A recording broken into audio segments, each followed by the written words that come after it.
जी song बहुत तेजी से अपना काम खत्म कर रही है क्योंकि उसे दोपहर में वी लिन को एयरपोर्ट से लेने जाना है। लेकिन ओ डोंग्यू ने अभी हार नहीं मानी है।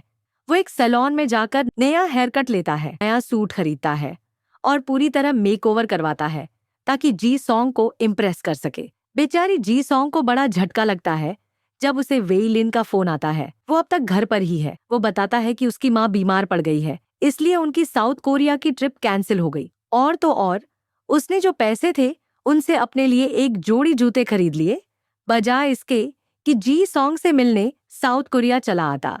जी सॉन्ग को बहुत दुख होता है और वो वेलिन से ब्रेकअप करने का फैसला कर लेती है।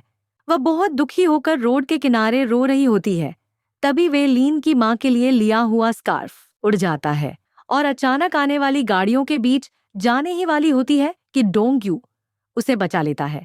जैसे ही जी सॉन्ग उसका चेहरा देखती है, वो जोर जोर से चीखने लगती है और भाग जाती है।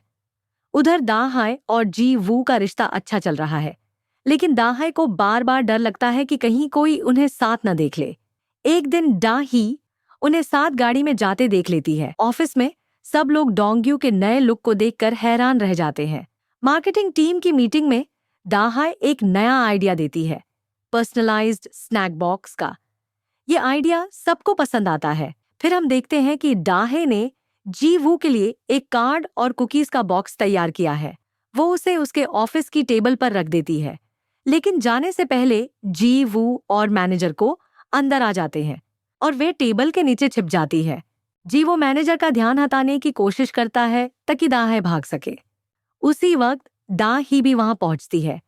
जब उसका पेट भूख से गुर्राने लगता है तो वो जीवू के लिए रखी कुकीज में से एक खा लेती है, लेकिन उसे खाते ही वो बेहोश होकर गिर जाती है। उसे अस्पताल ले जाया जाता है। मैनेजर को लगता है कि ये जीवू पर हमला था और वो सीसीटीवी फुटेज निकलवाने का फैसला करता है। दा है ये फुटेज निकलवाने से रोकने के लिए सबको कॉफी और कुकीज खिलाकर डिस्ट्रैक्ट कर देती है। अस्पताल में डाही होश में आती है। जीवू से बात करते हुए वो बताती है कि दाहे ने कहा है कि वो किसी को डेट नहीं कर रही। जीवू गाड़ी में घर लौटते हुए दाहे को फोन करता है और पूछता है कि क्या वो कभी उनके रिश्ते को सबके सामने स्वीकार करेगी, लेकिन दाहे ऑफिस में व्यस्त होती है और जल्दी से फोन काट देती है। उधर युनसांग को अपने ऑफिस के सहकर्मियों से परेशानी होती है, जो काम में बहुत आलसी और लापरवाह है। इसलिए वो एक मिलिट्री स्टाइल अप्रोच अपनाती है ताकि सब डिसिप्लिन तरीके से काम करे। अकाउंटिंग टीम में जी सॉन्ग डोंग्यू से बचने की कोशिश कर रही है। सुजिन डोंग्यू से कहती है कि उसे लगता है अब जी सॉन्ग को उस पर क्रश हो गया है। दा ही ऑफिस लौटने के बाद सच पता लगाने के लिए सीसीटीवी फुटेज देखना चाहती है, जिससे दा है मुश्किल में पड़ जाती है। दा है अपने दोस्तों को सब बताती है और फिर सिक्योरिटी रूम में जाती है। युनसांग और जी सॉन्ग गार्ड्स को डिस्ट्रैक्ट करती है ताकि डाहाई फुटेज को फास्ट फॉरवर्ड कर सके, लेकिन दा ही ये सब देख लेती है। हालांकि वो दिखाती है जैसे कुछ नहीं हुआ। बाद में दाहे से कहती है कि उसके पास वो लेटर है जो कल्प्रिट ने जी वू के लिए छोड़ा था और वो उसे पुलिस को देने वाली है। वो कहती है कि लेटर ब्रेक रूम में है और मौका मिलते ही दाहाई उसे डा ही के लॉकर से निकाल लेती है। इस बीच जी सॉन्ग से एक गलती हो जाती है और वो एक इम्पॉर्टेंट डॉक्यूमेंट गलत भेज देती है। वो मीटिंग रूम में जाकर मैनेजर के हाथ से पेपर छीन लेती है और भागती है, लेकिन गिर जाती है। डोंग्यू उसे उठा लेता है। उनसांग की टीम क्लाइंट को प्रेजेंटेशन दे रही है, पर उसका बॉस पेपर देखकर जवाब दे रहा है। ये देखकर क्लाइंट नाराज होता है कि टीम को प्रोजेक्ट का आइडिया नहीं है और पेपर यूज करके प्रेजेंट कर रहे हैं। उसी वक्त बिल्डिंग की सारी लाइट्स चली जाती हैं।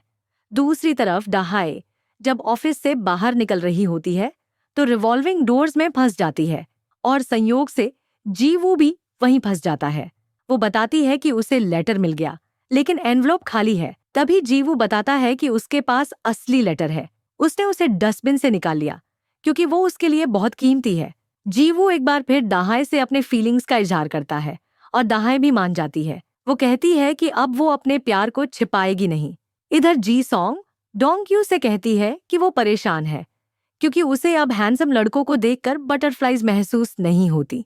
उसे अब पैसों से ज्यादा प्यार है। डोंगयू हंसकर कहता है कि उसे उसकी परवाह नहीं करनी चाहिए। आखिर में यून संग और उसकी टीम अपना क्लाइंट खो देती है। सब उसे सच्चे दिल से माफी मांगते हैं और फिर सब साथ में ड्रिंक्स पीने जाते हैं। योन संग भी मानती है कि उसने चीजें जरूरत से ज्यादा सख्त बना दी थीं। अगले दिन मैनेजर को दा हे को बताता है कि उसने उसका personalised snack subscription proposal submit कर दिया है। वो ये भी बताता है कि उसने सीसीटीवी फुटेज देख ली है और उसे पता है कि वो जी वू को डेट कर रही है। लेकिन वो उसकी तारीफ करता है कि वो पहले से ज्यादा कॉन्फिडेंट हो गई है। लेकिन ड्रामा यहीं खत्म नहीं होता। कंपनी एक नोटिस पोस्ट करती है कि जी वू ने रिजाइन कर दिया है। फिर एक फ्लैशबैक दिखाया जाता है जहां जी वू दाही से पूछता है कि उसने उसकी टेबल पर रखी कुकी क्यों खाई, जबकि उसे पीनट एलर्जी है। लेटर के बारे में पूछने पर दाही झूठ बोलती है कि लेटर उसके पास बाय एक्सीडेंट आ गया था और उसने उसे फेंक दिया। लेकिन जी वू उसकी बात पर विश्वास नहीं करता और उससे उसके असली मकसद के बारे में पूछता है।